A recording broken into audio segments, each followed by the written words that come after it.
The Wolfless Omega, found him shot, protecting his twin pups.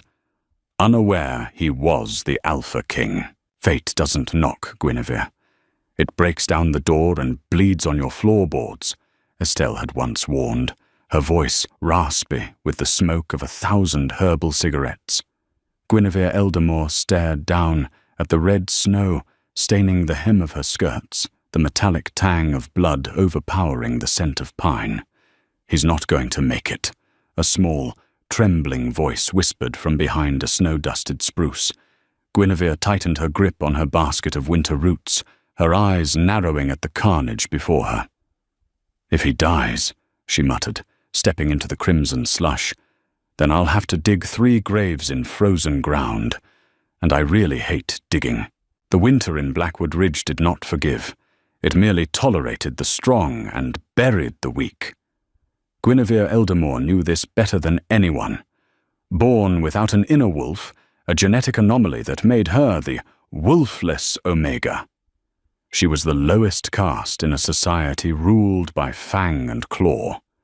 She was a ghost in the machine of the Wolf Kingdom, living on the fringes in a drafty, settling cabin where the designated pack lands ended and the wild, lawless, unclaimed territories began. She had gone out for frostberries and staunch root, essential ingredients for the healing salves she sold in the village market to survive. The air was biting, a physical weight against her skin, but the cold was safer than the village. Out here, the only predators were bears and hunger. Or so she had thought. She hadn't expected to find a war zone in her backyard. The clearing was decimated. Ancient pines were snapped like matchsticks. The earth churned up as if a plough had run through the permafrost. In the center of the devastation lay a man. He was massive, his frame dwarfing the blood-soaked snow beneath him. He wore tattered tactical gear, the Kevlar shredded not by machinery, but by claws, huge, unnatural claws. But it was what, or who, he was shielding that stopped Guinevere's heart. Curled into the curve of his broken body were 2 children, no older than 5. They were shivering violently, their wide eyes reflecting the grey, unforgiving sky. They were pristine, untouched by the violence that had ravaged their protector, a testament to the brutality with which he had fought. "Stay back," the man rasped. His voice was a subterranean rumble, vibrating through the cold air like a warning growl. He didn't open his eyes, but his hand moved, fingers curling around a jagged piece of silver shrapnel embedded in his thigh. Guinevere didn't retreat. She stepped closer, her boots crunching loudly on the ice-crusted snow. "You have 3 silver bullets in your chest, 1 in your shoulder, and your leg is a mess," she observed, her tone clinical, detached. It was a defense mechanism. Panic was a luxury she couldn't afford, not when the scent of death was this thick. If you move, the migration of that silver into your bloodstream will speed up. You'll be dead in minutes. The man's eyes snapped open. They were the color of a stormy sea.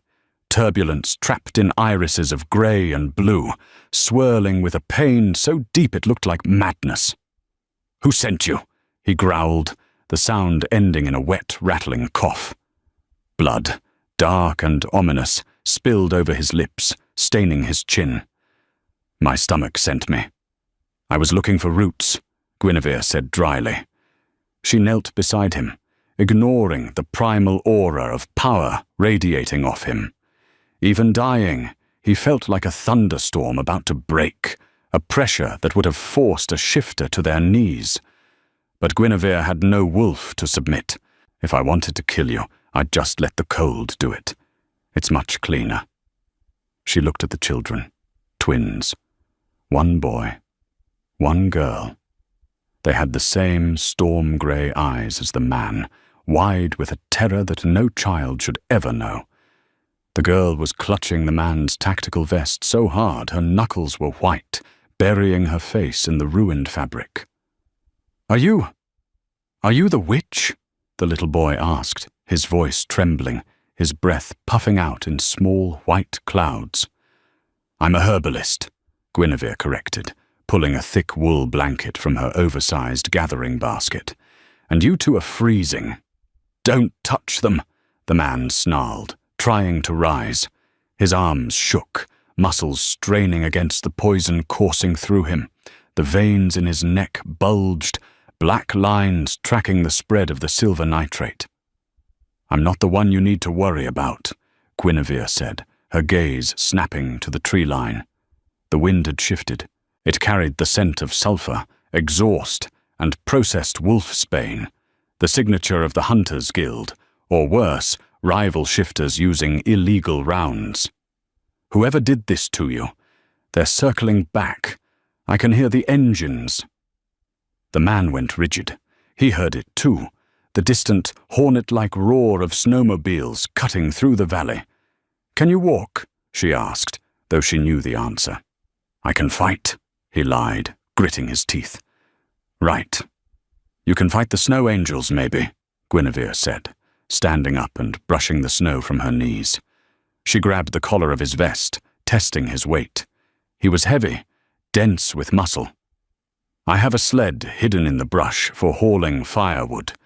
If you want these pups to see tomorrow, you're going to have to let the Wolfless drag you." The man looked at her then, really looked at her. He sniffed the air, confusion clouding his pain-riddled gaze. "You have no scent," he murmured, his consciousness fading. "You're nothing. I'm your only option," she retorted, staring him down. She whistled, a sharp, piercing sound that cut through the wind. From the undergrowth, a large, shaggy mule emerged. Not a shifter, just a stubborn beast named Barnaby, who hated the snow almost as much as Guinevere did. "Help me load him," Guinevere ordered the twins, her voice softening. "Grab his legs. On 3. 1, 2, 3. It was a chaotic, desperate struggle. The man, Cassian, though she didn't know his name yet, was dead weight. Every movement caused him agony. But he didn't scream.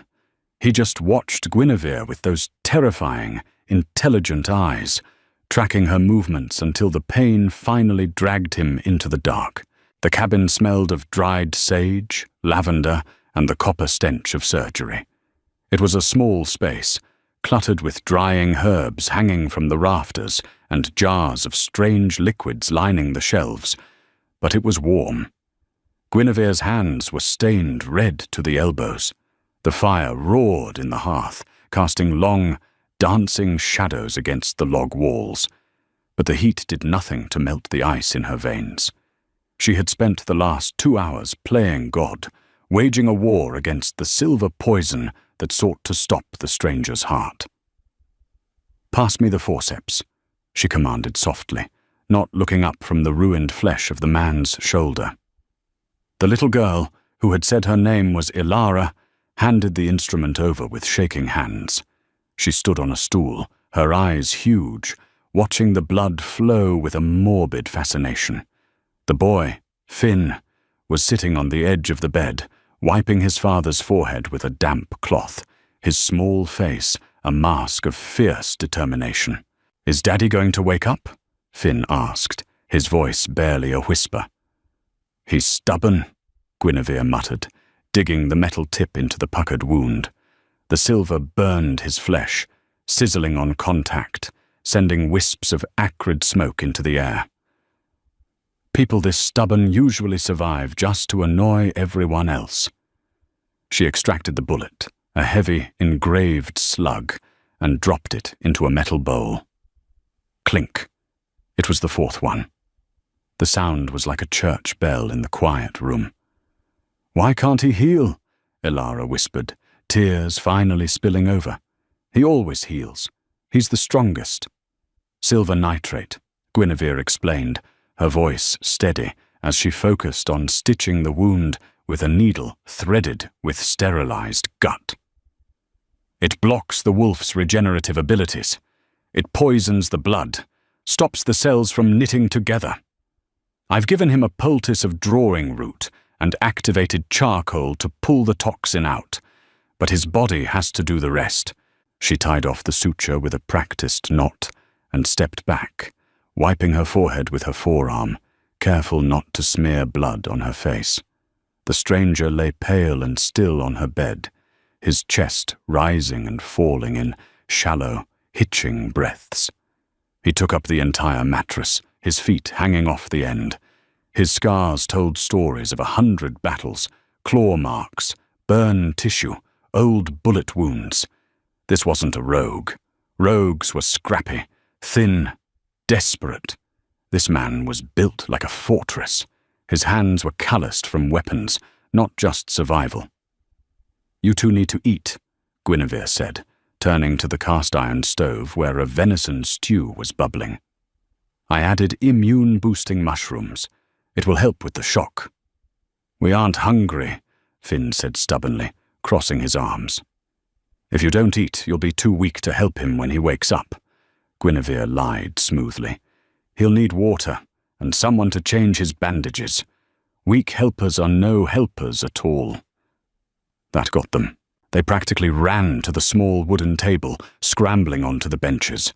As they ate, Guinevere examined the tactical vest she had cut off the man. The material was high-grade military weave, expensive and rare, capable of stopping standard rounds. There were no insignias, no pack markings. That was intentional. Someone had gone to great lengths to be anonymous. Inside one of the hidden pockets, sewn into the lining, she felt a hard lump. She ripped the seam and pulled out a heavy signet ring on a thick chain. She held it up to the firelight. It was black iron, cold and heavy, embossed with a crest she didn't recognize, a raven clutching a crown of thorns. It felt ancient, buzzing with a dormant energy that made her fingertips tingle. "That's Daddy's," Ilara said, her mouth full of stew. "He says it's for when we go home." "Where is home?" Guinevere asked casually, slipping the ring into her apron pocket. The twins exchanged a look, a practiced, fearful look that spoke of secrets kept too long. "We don't know," Finn said quietly. "We move a lot. Daddy says home is where we are together." Running, Guinevere thought, a chill crawling up her spine. They're running from something powerful, something that can afford silver bullets and snowmobiles. A groan from the bed shattered the quiet. Guinevere was at his side in a second. The man was thrashing, his eyes squeezed shut, caught in the throes of a fevered dream. "Gabriel, the flank," he muttered, his voice thick with delirium. "Don't let them take the pups." "Frederick, you traitor! I'll kill you!" Guinevere placed a cool hand on his burning forehead. "Shh! You're safe. The pups are safe." His eyes flew open. In an instant, his hand shot out, grabbing Guinevere by the throat. It wasn't a choke meant to kill, but a hold meant to immobilize. He pulled her down until her face was inches from his. "Where are they?" he hissed, his pupils fully dilated, swallowing the grey irises. "Eating venison stew," Guinevere choked out, refusing to claw at his hand. Showing fear to a confused alpha was a death sentence. You had to show dominance, or at least indifference. "Let go, or I'll use the scalpel." He blinked, the haze clearing slightly as the scent of the stew and the lack of fear scent from her registered. He looked past her, seeing the twins watching with wide, terrified eyes. His grip loosened, and he dropped his hand, falling back against the pillows with a groan of frustration and weakness. "You," he breathed, recognizing her, the Wolfless. "Guinevere," she corrected, rubbing the red marks forming on her neck. "And you're welcome. I didn't ask to be saved." "Your children didn't ask to be orphans," she snapped. The harshness of her tone surprised him. Most Omegas cowered before Alphas. Wolfless ones usually groveled in the dirt. "You lost a lot of blood. The silver is out, but you need to rest. If you tear those stitches, I'm not sewing you up again. I have better things to do." He watched her, calculating, assessing the threat level. "I am Cassian." "Just Cassian, for now." "Well, just Cassian," Guinevere said, picking up the bowl of bloody bullets and carrying it to the door. "You owe me a new set of sheets, and an explanation, eventually." 3 days passed in a blur of tension and snow. The storm outside had turned into a blizzard, a white curtain that sealed them into the cabin. It was a blessing in disguise. The heavy snowfall covered their tracks, and the howling wind masked their scents from anything patrolling the woods. Cassian healed with terrifying speed. It was unnatural. By the second day, he was sitting up, eating enough for 3 men. By the third, he was pacing the small cabin like a caged tiger, testing the limits of his healing muscles. The dynamic in the cabin was strange, domestic, yet edged with a razor-sharp threat. Guinevere watched him from her workbench, where she was grinding dried moonshade leaves into a fine powder.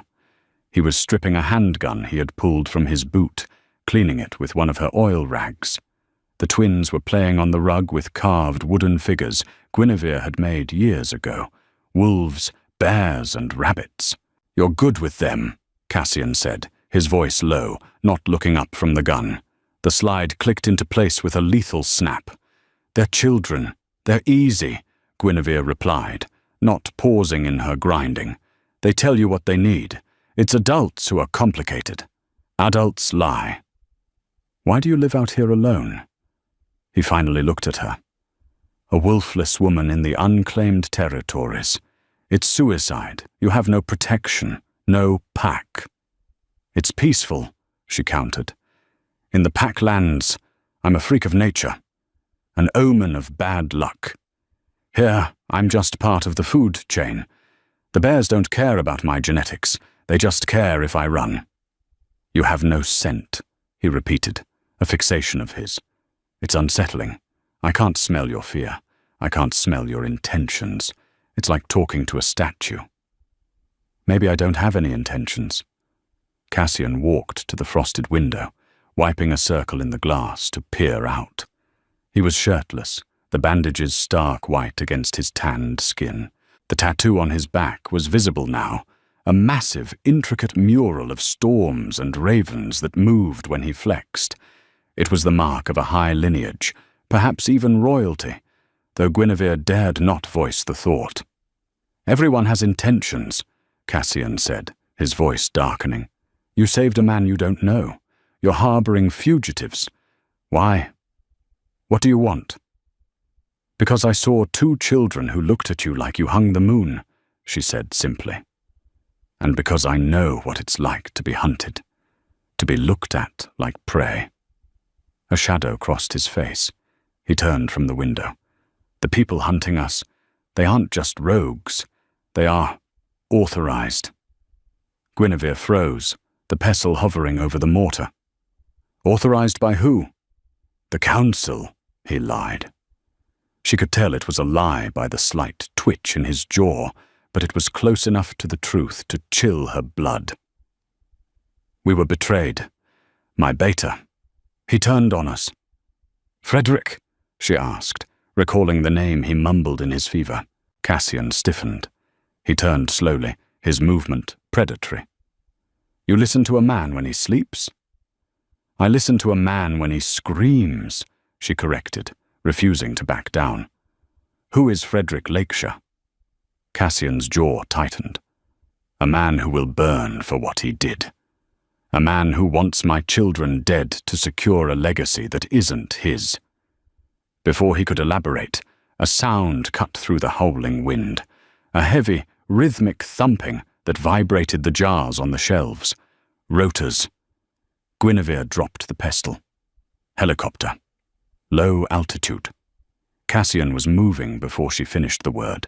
He grabbed the twins, shoving them under the heavy oak bed. "Stay silent," he commanded, his voice shifting into the alpha tone that compelled absolute obedience. The twins froze instantly, eyes wide. He turned to Guinevere. He had the gun in his hand, but he looked at her with a flicker of hesitation. "Do you have a cellar?" "Trapdoor under the rug," she whispered, kicking the woven rug aside to reveal the iron ring. "Get in." "No," she said, grabbing her heavy wool shawl. "If they scan the cabin with thermal, they'll see heat signatures. If no one answers the door, they'll burn it down. They need to see a resident." "Guinevere, I'm Wolfless," she hissed, pushing him toward the hole. "I don't register as a threat. Hide yourself. Hide the pups. I'll handle them." "If they touch you," he whispered, grabbing her arm. The heat of his hand burned through her sleeve. For a split second, the distance between them vanished. It wasn't gratitude in his eyes. It was possessiveness, the instinct to protect what was his. And somehow, in 3 days, she had become his responsibility. "If they hurt you, I will slaughter them all." "Go!" She shoved him down. She slammed the trapdoor shut and threw the rug over it just as a heavy fist pounded on the cabin door. Bam! Bam! Bam! Guinevere smoothed her hair, grabbed a kitchen knife, making it look like she was chopping vegetables, and walked to the door. She took a breath, masking her terror with the mask of the grumpy, eccentric hermit she had perfected over years. She opened the door. Standing there, flanked by 2 armed enforcers in black tactical gear, was a woman in a pristine white fur coat. Her lipstick was as red as the blood Guinevere had scrubbed off the floor days ago. "Goldthorn," Guinevere said, her voice dripping with disdain.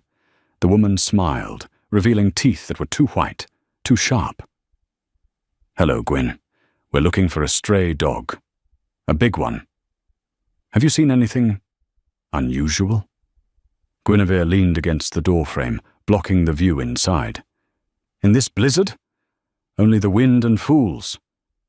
Goldthorn's eyes drifted past Guinevere, scanning the interior of the cabin. "It smells like sickness in there, dear. And is that male sweat?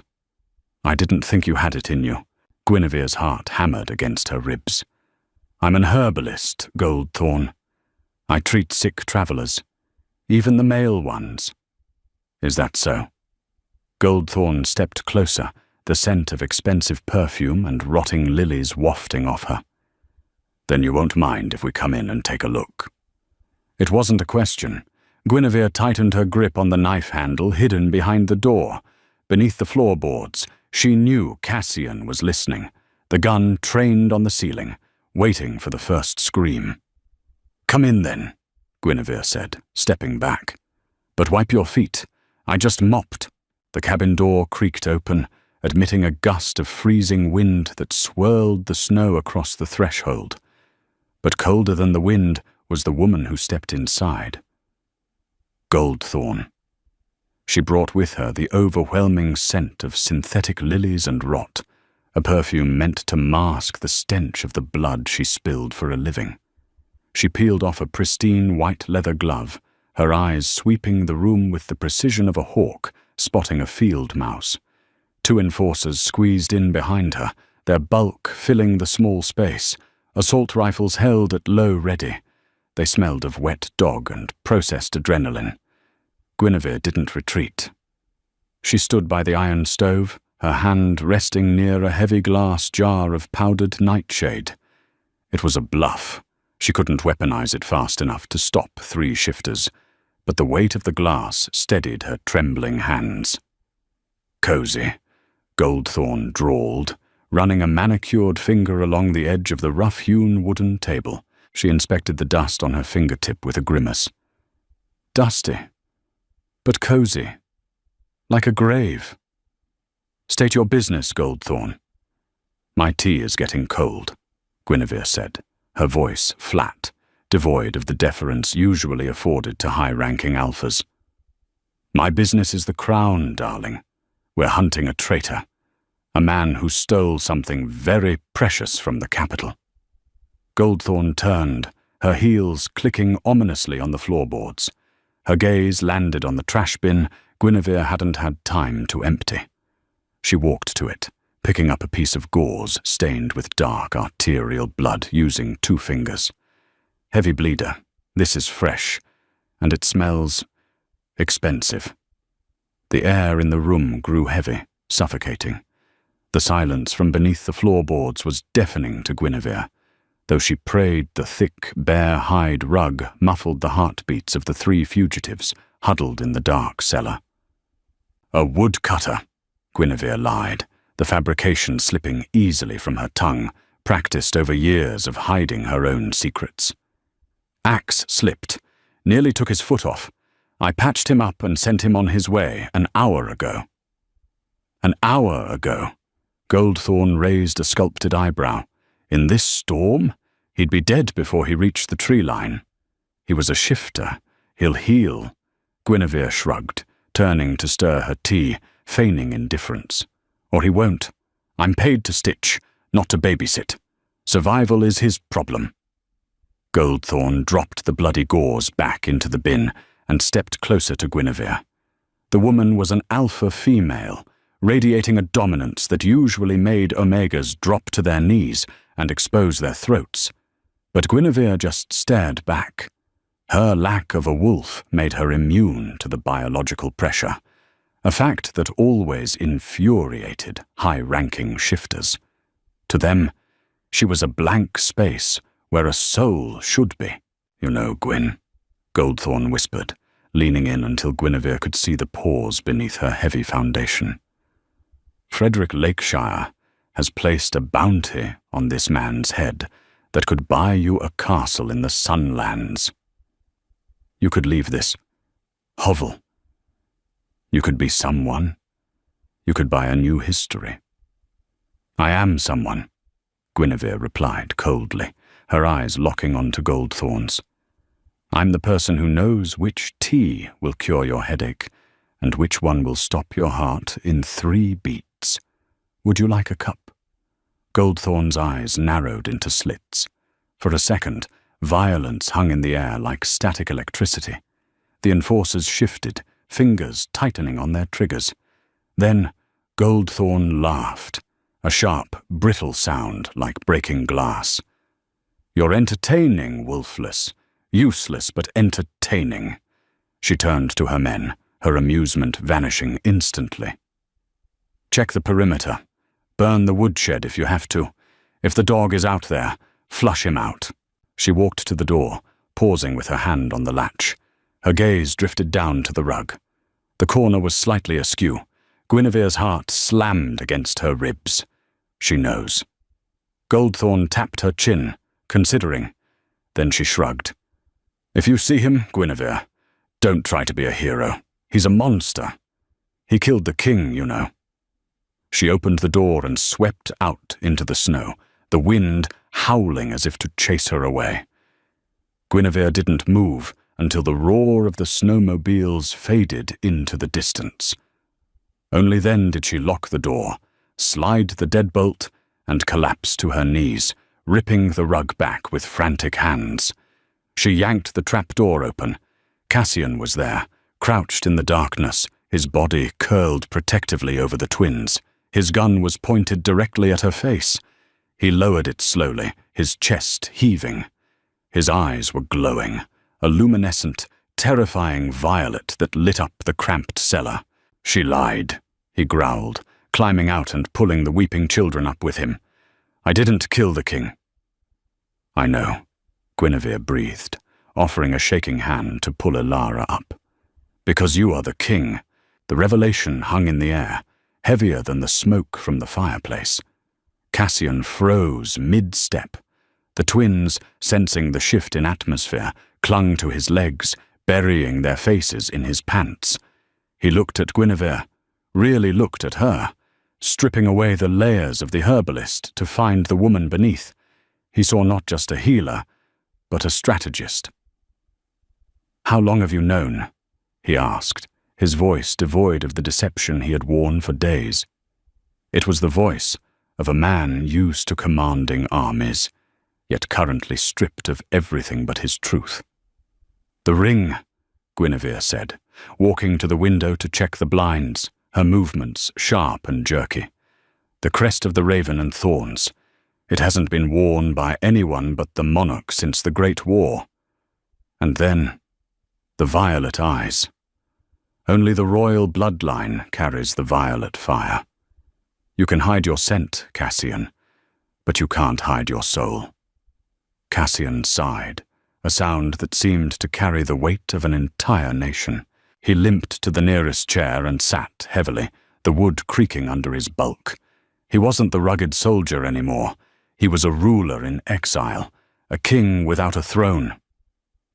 "If you knew, why did you save me?" he asked quietly. "My laws, they haven't been kind to your kind.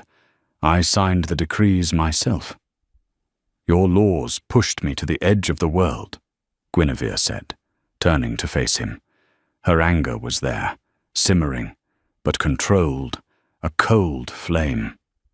"You banned the Wolfless from the cities. You claimed we were genetically impure, weak, a contagion to the pack. I was advised that the Wolfless gene was a pathogen," Cassian admitted, looking down at his hands that had signed those papers, hands that had also held his children through the night. Frederick. The council. They presented data. Evidence of madness, of frailty.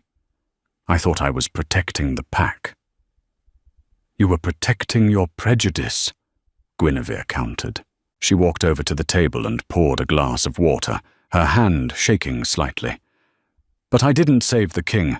I saved a father who was willing to take a bullet for his children. That man, he's worth saving. The king? I'm still deciding." Finn tugged on Cassian's pants. "Daddy, are you the king? Does that mean I get a pony?" The innocence of the question shattered the tension like a stone through a window. Cassian let out a short, disbelief-laden laugh. He pulled Finn onto his lap, wincing as the movement pulled at his stitches. "It means," Cassian said softly, brushing the hair from his son's forehead with a tenderness that made Guinevere's chest ache, "that a lot of bad men want to hurt us. And it means we have to be very, very brave. Braver than knights. We can't stay here," Guinevere stated, shifting into survival mode. "Goldthorn isn't stupid. She saw the bandages. She felt the heat in the room. She'll come back with a torture crew, not just 2 grunts. We have to leave before sunrise." "The pass is blocked by snow," Cassian said, rubbing his temple. "We'll never make it to the Loyalist territories in the east. It's a death march." "We aren't going east," Guinevere said, pulling a map from a high shelf. She spread it out on the table among the breadcrumbs and herbs. It was hand-drawn, detailing the unclaimed territories, a labyrinth of canyons, frozen lakes, and dense forests that no official mapmaker dared to chart. "We're going north, to the Frostbite Sanctuary." Cassian frowned. "That's a myth, a bedtime story for pups, a city of ghosts." "It's a fortress," Guinevere corrected, tracing a hidden path with her finger. "Built by the Wolfless 50 years ago. It's hidden, self-sustaining, and impossible to track if you don't know the way. I can get you there." "And why would you help me?" Cassian asked, his violet eyes locking onto hers. "I am the architect of your suffering. I am the reason you live in this cabin." Guinevere looked at the twins, who were now sharing a piece of bread, oblivious to the political storm swirling around them. "Because the enemy of my enemy is my friend," she said. "And because if Frederick Lakeshire takes the throne, he won't just banish the Wolfless. He'll exterminate us. And he'll kill those children to secure his line." Cassian stood up, closing the distance between them. The sheer size of him was overwhelming. He smelled of pine, rain, and raw, potent power. He reached out, his rough fingers grazing her jawline. It was a touch so tender it stole the breath from her lungs.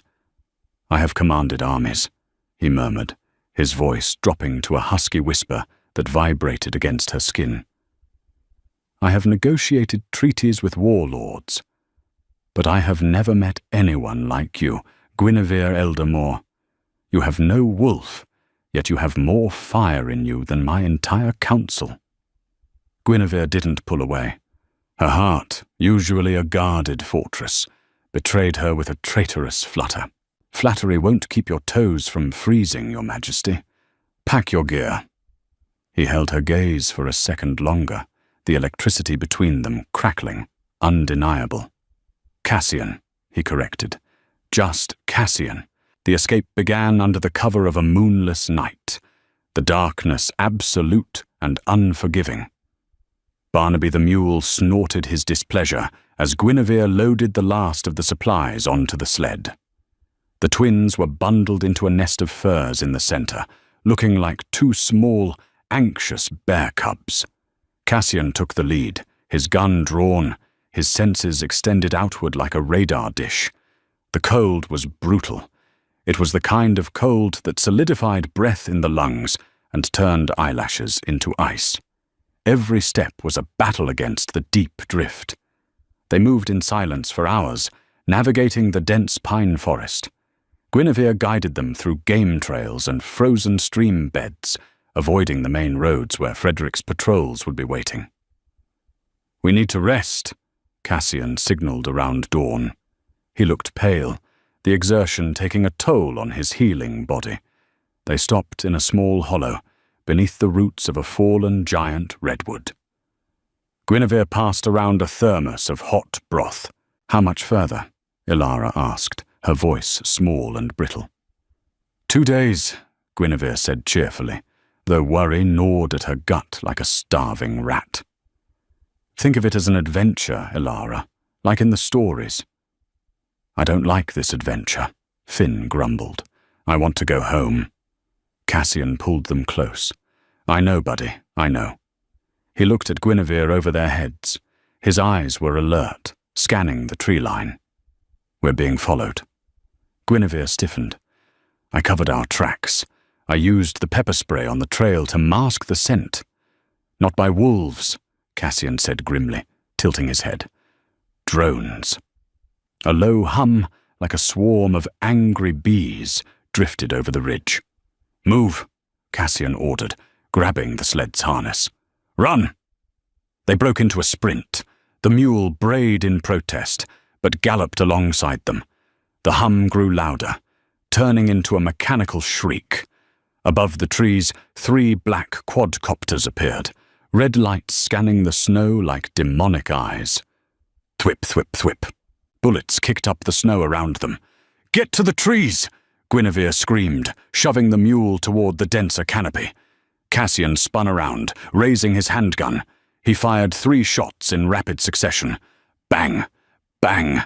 Bang! One of the drones exploded in a shower of sparks and plastic, spiraling into a snowbank. "Go, I'll draw their fire!" Cassian roared. "No!" Guinevere shouted. She reached into her belt pouch and pulled out a glass sphere filled with a swirling silver powder. It was a flashbang of her own invention, magnesium and ground crystal. She hurled it into the air. Crack! A blinding white light detonated, washing out the forest in pure brilliance. The sensors on the remaining drones were overloaded. They wavered, spinning erratically, crashing into the branches. "Now!" Guinevere grabbed Cassian's arm. They scrambled down a steep ravine, sliding on the ice, the sled skidding dangerously. They hit the bottom of the gully, breathless and bruised, but they weren't alone. Blocking the other end of the ravine was a figure. He was tall, lean, and wearing a long grey coat that looked too clean for the wilderness. He held a long sword that glowed with a faint, blue rune light. Frederick Lakeshire. He smiled, a slow, predatory expression that chilled Guinevere more than the wind. Flanking him were 6 elite guards in full transformation, massive, hulking wolves with steel armor plating bolted to their flanks. "Did you really think you could run from me, Cassian?" Frederick called out, his voice smooth and cultured. And with a wolfless guide? How quaint. A king and his pet. Cassian stepped in front of Guinevere and the sled. He was wounded, exhausted, and outnumbered. But as he straightened his spine, the air pressure in the ravine dropped. The snow around his feet began to melt from the sheer heat of his aura. "Take the children," Cassian said to Guinevere, his voice calm, terrifyingly calm. "Run." "There is nowhere to run," Frederick laughed. "Give me the crown, Cassian, and perhaps I will let the little mutts live as pets." Something in Cassian snapped. He didn't shift. Instead, he let out a roar, a sound that wasn't human. It was a wave of kinetic force. The Alpha command. "Kneel!" The 6 wolf guards faltered. Their instincts screamed at them to submit to the king. They whined, lowering their bellies to the snow, fighting their own bodies. Frederick, however, just smirked. He tapped a metal device on his ear. "Technology, my old friend. Frequency dampeners. Your voice is just noise to us." He signaled, and the wolves shook off the command, their eyes turning red with chemically induced rage. They charged. "Guinevere, go!" Cassian screamed. But Guinevere didn't run. She saw the trap closing. She saw the death coming for the man who had looked at her with respect, not pity. She pulled her hunting knife. "I don't take orders from kings," she muttered. She slapped Barnaby's rump, sending the mule and the screaming twins bolting up a narrow deer path to safety. Then she turned back to the fight. Cassian met the first wolf mid-air. He caught the beast by the throat, his human strength amplified by adrenaline and royal blood, and slammed it into the rock wall. Bone crunched, but there were too many. 2 wolves circled him, snapping at his injured leg. Frederick watched, amused, stepping closer to finish it. Guinevere saw her opening, not for violence, but for chaos. Above the ravine, a massive shelf of snow hung precariously over the edge, a cornice built up by the blizzard. She didn't aim for the wolves. She aimed for the mountain. She grabbed a stick of dynamite she used for clearing stumps, lit the fuse, and threw it with all her might toward the overhanging ledge. "Cassian, cover!" she shrieked. The explosion was deafening. The mountain groaned, and then the sky fell. Tons of white death cascaded down into the ravine. Frederick's smile vanished as he looked up. The wolves stopped their attack, ears flattening. Cassian didn't look at the avalanche. He looked at Guinevere. He lunged, not away from the danger, but toward her. He tackled her, wrapping his massive body around hers, shielding her with his own flesh and bone, just as the world turned white and silent. The world was silence, a heavy, crushing silence that smelled of ice and ozone. Guinevere gasped, her lungs burning as she inhaled a pocket of stale air. She was pinned, not by the snow, but by a wall of muscle and heat. Cassian was arched over her, his back taking the full weight of the avalanche, his arms bracketed around her head to create a tiny, life-sustaining void. "Cassian?" she whispered, the darkness absolute. "I'm here," he gritted out. His voice was strained, tight with pain. "Are you hurt?" "No, you." "I'll live. But this snow, it's heavy." They were trapped in a cocoon of ice. The intimacy was suffocating and electric. Guinevere could feel every beat of his heart against her chest, a frantic, powerful rhythm. His breath ghosted over her face, warm against the biting cold. In the darkness, the social strata that separated them, king and peasant, alpha and wolfless, dissolved. They were just 2 heartbeats in a grave of white. "The twins!" Cassian's voice cracked. For the first time, the king sounded terrified. "Barnaby is smarter than most council members," Guinevere reassured him, reaching up to touch his face. Her fingers traced the rough stubble of his jaw, finding the sticky wetness of fresh blood near his temple. He knows the path to the high ridge. He'll keep them safe. Cassian leaned into her touch. You blew up a mountain, Guinevere. I panicked, she admitted. It seemed like a good idea at the time. A low rumble started deep in his chest, a laugh. You are terrifying. Remind me to never anger you. Too late for that. The air was getting thin. We have to dig, Cassian said, shifting. He groaned, the sound raw. My leg is pinned.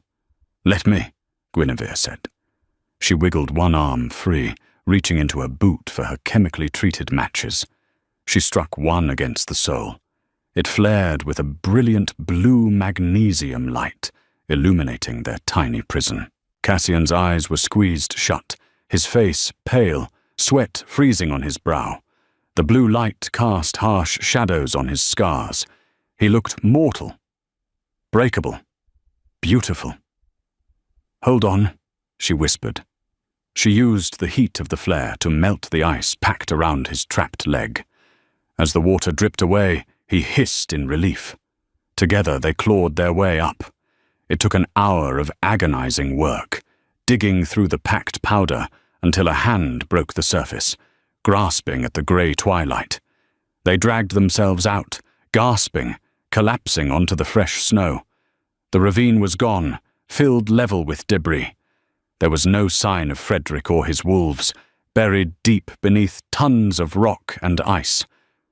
The path, Guinevere wheezed, pointing up the slope. They found them a mile up the ridge. Barnaby was huddling under a rocky overhang, the twins tucked into his shaggy flank for warmth. When Finn saw Cassian limping through the snow, the scream of joy shattered the desolate quiet. Daddy! Cassian fell to his knees, catching both children as they barreled into him. He buried his face in their necks, inhaling their scent, shaking with the aftershocks of adrenaline. Guinevere watched, leaning against a pine tree, feeling an ache in her chest that had nothing to do with the cold. She turned to look north, toward the jagged peaks of the frostbite range. We aren't safe yet, she said softly.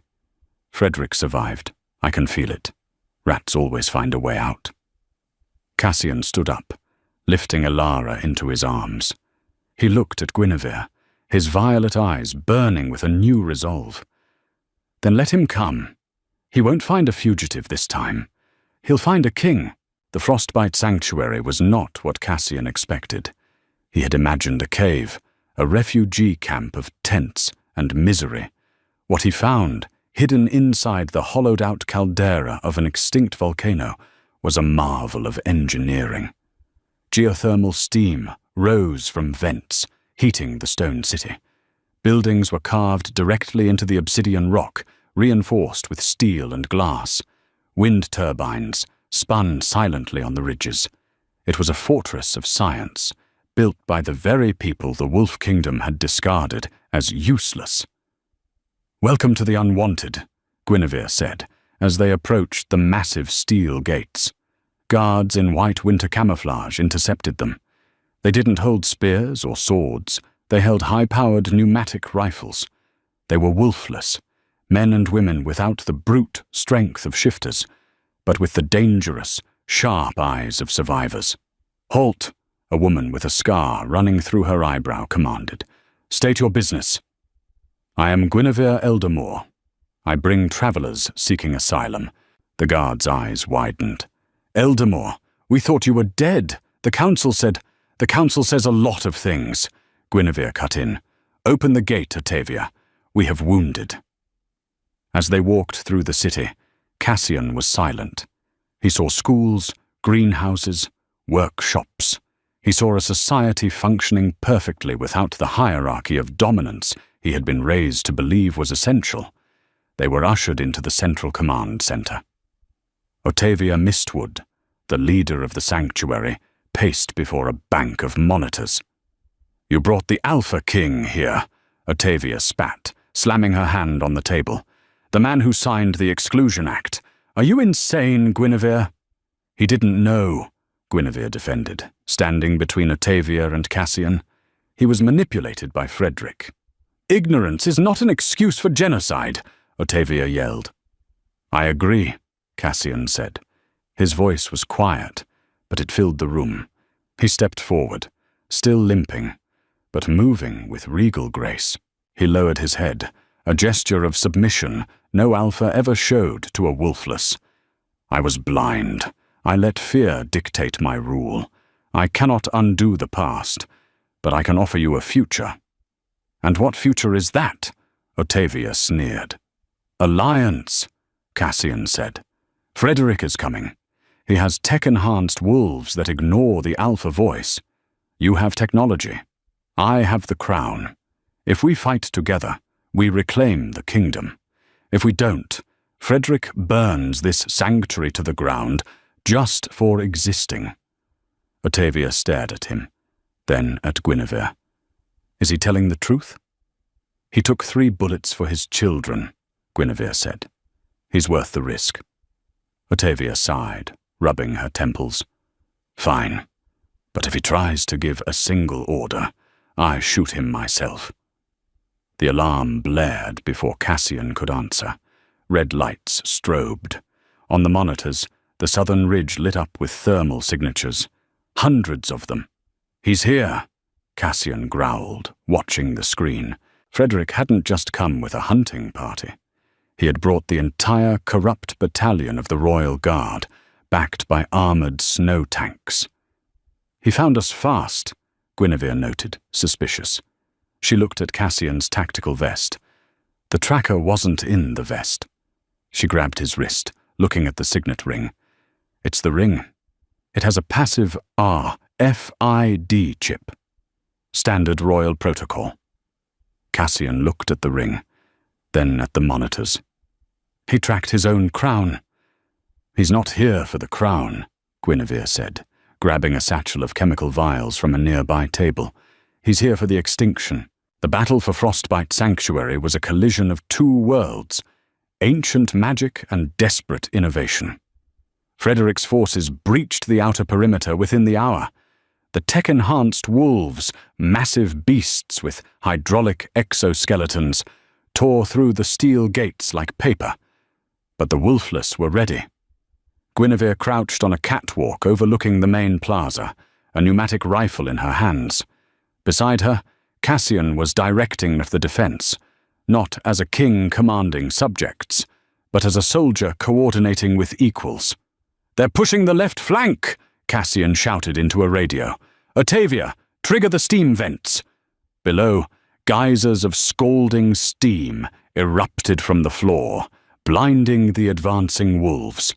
The Wolfless snipers, wearing thermal goggles, picked them off with tranquilizer darts loaded with concentrated wolfsbane. But Frederick was relentless. He strode into the plaza, his long coat billowing. He wasn't hiding behind his men anymore. He held a scepter topped with a jagged crystal, a device that emitted a high-frequency pulse that dropped shifters to their knees in agony. Cassian groaned, clutching his head as the sound hit him. The few shifter refugees in the sanctuary collapsed, bleeding from their ears. Pathetic, Frederick laughed, his voice amplified. Beasts pretending to be men, and men pretending to be beasts. He pointed the scepter at Cassian. End him. 3 massive wolves, their eyes glowing red with the mind-control drugs, lunged at the incapacitated king. No! Guinevere dropped her rifle and grabbed a heavy canister from her belt. It wasn't a weapon. It was a distraction. She leaped from the catwalk. It was a suicidal drop, 20 feet down. She landed in a roll, popping up right between Cassian and the charging monsters. She smashed the canister on the ground. A cloud of purple gas exploded outward. It wasn't poison. It was synthesized pheromones, specifically the scent of a desperate, challenging alpha, distilled and concentrated 1,000 times over. The tech wolves skidded to a halt, their biological instincts overriding their cybernetic implants. The scent confused them. They turned on each other, snarling, fighting the invisible alpha. Frederick roared in frustration. Kill her! He raised the scepter, aiming a focused beam of sonic energy at Guinevere. Cassian moved, fighting through the pain of the frequency dampener, fueled by a rage that transcended biology. He shifted. Not fully. The silver in his blood still hindered him. But enough. Claws erupted from his fingers. His eyes went supernova violet. He launched himself at Frederick, tackling the usurper. The scepter skittered across the ice. The two men brawled, a brutal, ugly fight of fists and teeth. Frederick was fast, trained and uninjured. He drew a silver dagger, driving it toward Cassian's heart. Guinevere saw the flash of metal. She didn't think.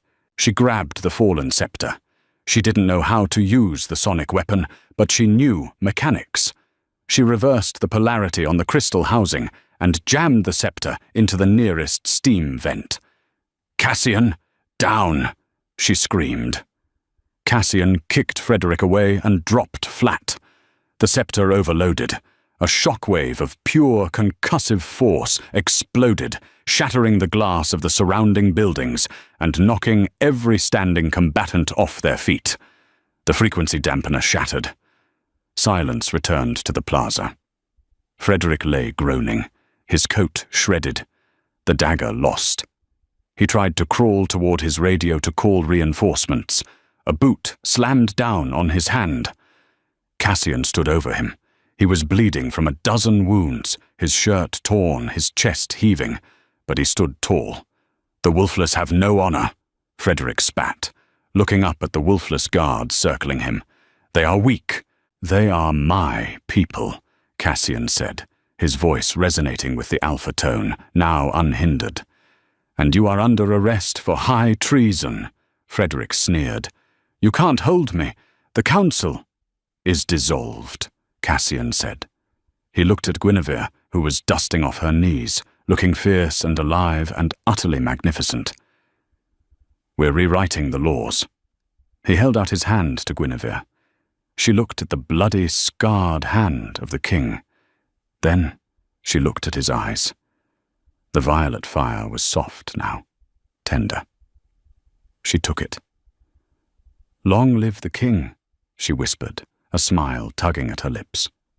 "No," Cassian corrected, pulling her to his side as the twins ran from the bunker to hug his legs.